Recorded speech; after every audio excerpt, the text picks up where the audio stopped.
Now, I think it's always worthwhile to look at what happens when we start combining our various rules. Let's differentiate y equal to sine to the fourth times cosine cubed. At least the way that I parse this, it's sine to the fourth times cosine cubed. It's that product. So I'm going to apply the product rule with u equal to sine to the fourth and v equal to cosine cubed. So my derivative is going to be u prime v plus u v prime. Well, to evaluate u prime, I need to use the chain rule. My inside function is sine, my outside function is the fourth power. Luckily, we have the particular case of the power rule. When I have a power of a function, I can act as if I'm applying the power rule. I bring down the fourth power, I reduce it by 1, but then I have to multiply by the derivative of the inside function, which is sine. That gives me cosine. So my full u prime is 4 sine cubed times cosine. V is cosine cubed, so that's the entire thing I get there. Then I add u times v prime. U is sine to the fourth, and what is v prime? Again, this is the power rule for the chain rule. Bring the 3 down, reduce the power by 1 to get 3 cosine squared, but then I have to multiply by the derivative of the inside function cosine.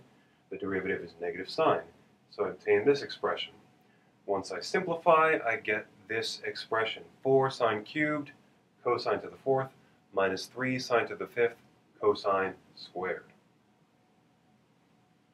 We could also have multiplication on the inside of a function. So let's let f of x be e to the secant tangent. E to the secant of x times tangent of x. Let's find f prime. Just because this is a lot going on and my differentiation is going to get a little bit messy, I am going to introduce another variable, u, and let that be equal to the inside function, which is secant times tangent. Then y is e to the secant tangent, which is e to the u. Okay, so now I take the derivative of u with respect to x, according to the chain rule. I get secant tangent as the derivative of secant times tangent. I'm applying the product rule here, plus secant times the derivative of tangent, which is secant squared. So again, that's the derivative of secant times tangent plus secant times the derivative of tangent. That gives me du dx. dy du, well, that's a bit easier. The derivative of e to the u is e to the u. So the chain rule says that the derivative of f is therefore dy du times du dx. dy du is e to the u, and I've rewritten du dx as secant tangent squared plus secant cubed. Finally, I replace u with what it's equal to in terms of x, and I get e to the secant tangent times secant tangent squared plus secant cubed. Let's see what happens when we have to use the chain rule with the quotient rule. So let's let f of t be e to the 2t minus 1 over e to the 2t plus 1. This is actually a function called hyperbolic tangent, but we typically avoid the hyperbolic trig functions, at least we do in my class, but let's see what its derivative is. So we're going to find f prime of t. We apply the quotient rule with u equal to e to the 2t minus 1 and v equal to e to the 2t plus 1. Now when I take the derivative of, I get u prime v minus u v prime in the numerator.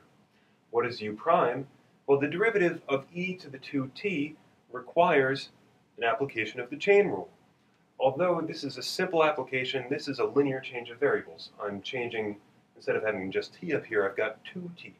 So when I take the derivative, I can take it as normal.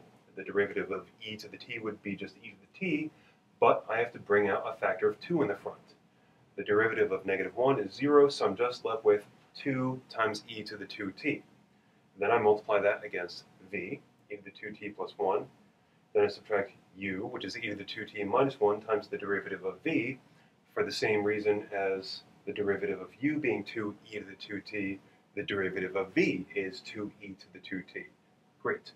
Then I divide that by v squared, which is e to the 2t plus 1 quantity squared, and I'll leave it to you to see that you can actually simplify this numerator out to 4 times e to the 2t.